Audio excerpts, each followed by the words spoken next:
तो देखिए Hormuz strait में अब युद्ध जैसे आसार बिल्कुल बनते दिखाई दे रहे हैं। नमस्कार, मैं हूं नीलू। आज है 8 जुलाई और देखिए इस वक्त बड़ी खबर आ रही है। कुछ देर पहले भी एक वीडियो के जरिए आपको बताया था कि किस तरह अमेरिका ने ईरान पर हमला किया।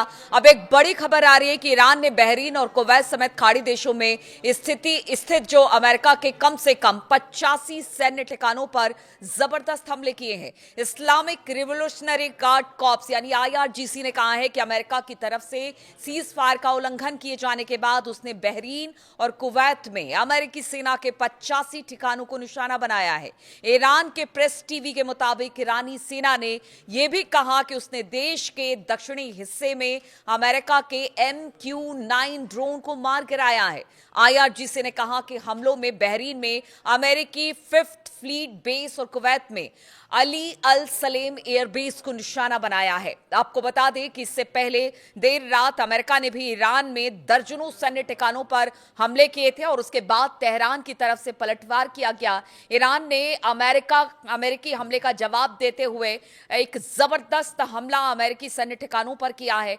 ईरान ने अमेरिकी हमले को युद्ध विराम का साफ साफ उल्लंघन बताया। अमेरिका ने ईरान में हार्मुजगन और माह शहर में तटीय ठिकानों और गैर सैन्य स्टेशनों पर हवाई हमले किए। बताया गया कि वहां पर लॉन्चिंग जो स्टेशन थे उनको उड़ाया गया और इसके बाद अब ईरान का 85 अमेरिकी ठिकानों पर अलग अलग जगहों पर यह हमला बेहद बड़ा माना जा रहा है। ईरान का अमेरिकी सैन्य ठिकानों पर भयानक पलटवार किया गया है। IRGC ने अमेरिका के हमलों को ईरान के दिवंगत नेता अयतुल्ला अली खामनेई के अंतिम संस्कार जुलूस से भी जोड़ा है और उसने कहा है कि वॉशिंगटन इस ऐतिहासिक घटना के महत्व को कम करने की कोशिश कर रहा है। अभी हमने देखा था कि किस तरह से अलग अलग जगहों से अयतुल्ला अली खामनेई साहब का जनाजा और उनका निकल रहा है और फिर उनको सुपुर्द खाक किया जाएगा ईरान में और उसको लेकर गम का माहौल है इस वक्त पूरे ईरान में। और साथ ही हमने देखा था किस तरह से एक पोस्टर लगाए गए थे डोनाल्ड ट्रंप को, जहां पर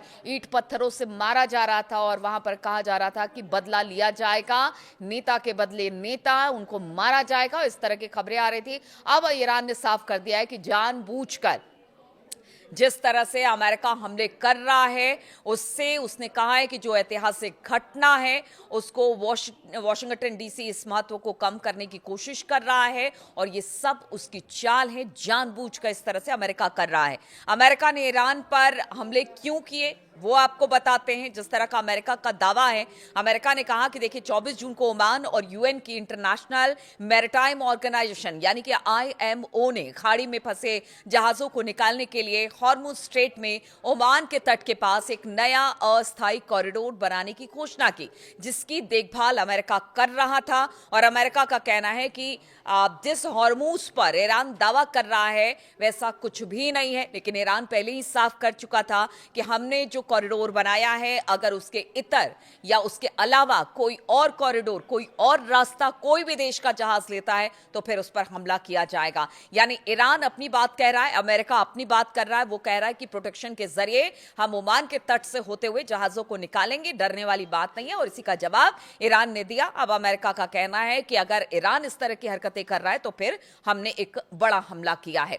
ईरान की सेना ने तत्काल इस कदम को खारिज कर दिया था उसी समय कि कहा था कि आप कोई भी रास्ता बनाइए, हमने जो रूट तय कर दिया है उसी पर जाना पड़ेगा जितने जहाज यहां से गुजरते हैं। और किसी बातचीत के उन्होंने ये बात घोषित कर दी थी और इसके साथ ही उन्होंने जहाजों को भी चेतावनी दे दी थी, उन देशों को भी एक तरह से चेतावनी ईरान ने दे दी थी कि देखिए तेहरान की तरफ से मंजूर किए गए कॉरिडोर का ही आप इस्तेमाल करें और अगर इसका इस्तेमाल आप नहीं करते हैं तो फिर जो होगा उसकी जिम्मेदारी आपकी होगी। इस चेतावनी के कुछ दिनों के बाद ओमान वाले रास्ते का इस्तेमाल कर रहे 2 जहाजों पर हमला हुआ, जिसमें IMO का निकासी प्लान रोकना पड़ा था। इसके जवाब में अमेरिका ने 26 और 27 जून को ईरान के दक्षिणी तट पर हमले किए, जिसके बाद तेहरान ने बहरीन और कुवैत में अमेरिकी ठिकानों की ओर मिसाइलें दागकर जवाबी कार्रवाई की।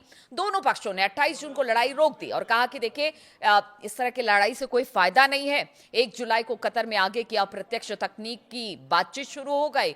बातचीत हुई और बताया गया कि आप देखिए ऐसा है कि अयतुल्ला अली खामनेई साहब के उनको सुपर्दी खाक करने के बाद जो कार्यक्रम रखा गया ईरान में, उसके बाद फिर आगे की बातचीत होगी।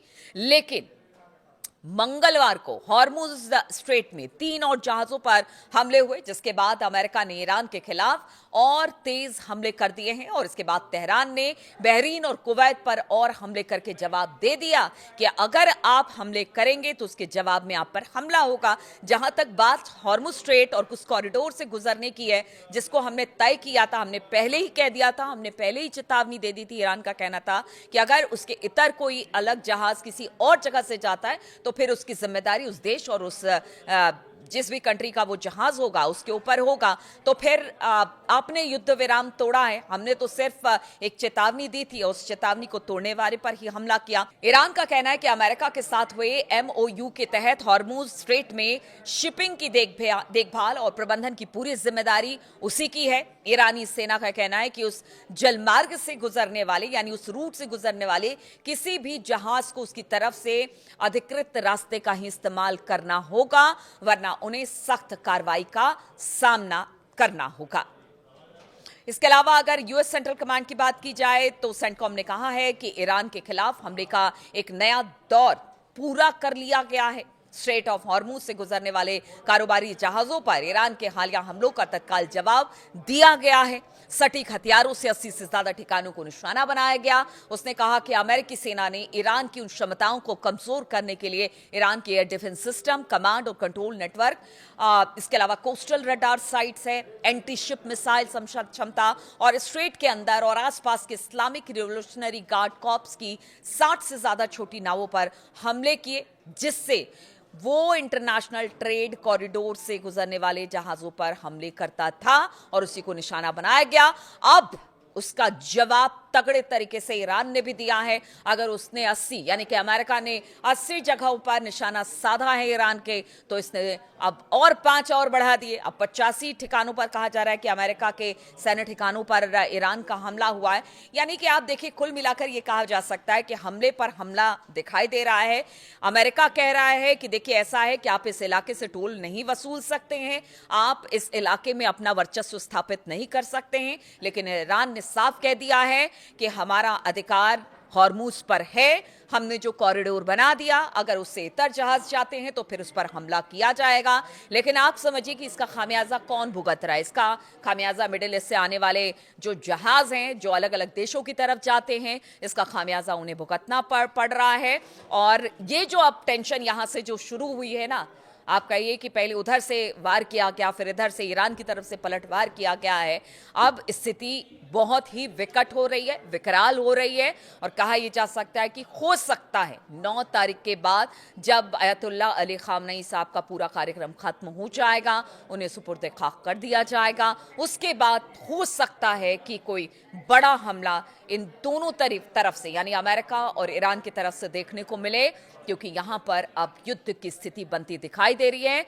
स्ट्रेट ऑफ हॉर्मुज में टेंशन बरकरार है और हम ये मान के चलिए कि चाहे वो यूरोपियन यूनियन हो या फिर इजराइल हो या अमेरिका हो, सब ईरान को वहां से हटाने की कोशिश कर रहे हैं। लेकिन ईरान की भी अपनी मजबूरी है। ईरान चाहता है कि पीछे जो अमेरिकी एयर बेसिस पर उन्होंने हमला किया और बहुत हद तक उसे तबाह किया, वो ये सोच रहा है कि कहीं यहाँ से जो जहाज अलग अलग रास्ते से निकलेंगे, कहीं उसमें और ज़्यादा हथियार तो लेकर नहीं जा रहे हैं, जैसे अमेरिकी बेस पर ये हथियार पहुंचाए जा रहे हैं और फिर वहाँ से इन्हीं हथियारों के जरिए ईरान पर हमला होगा। इसलिए फूक फूक कर ईरान कदम रख रहा है, ऐसा जानकार बताते हैं।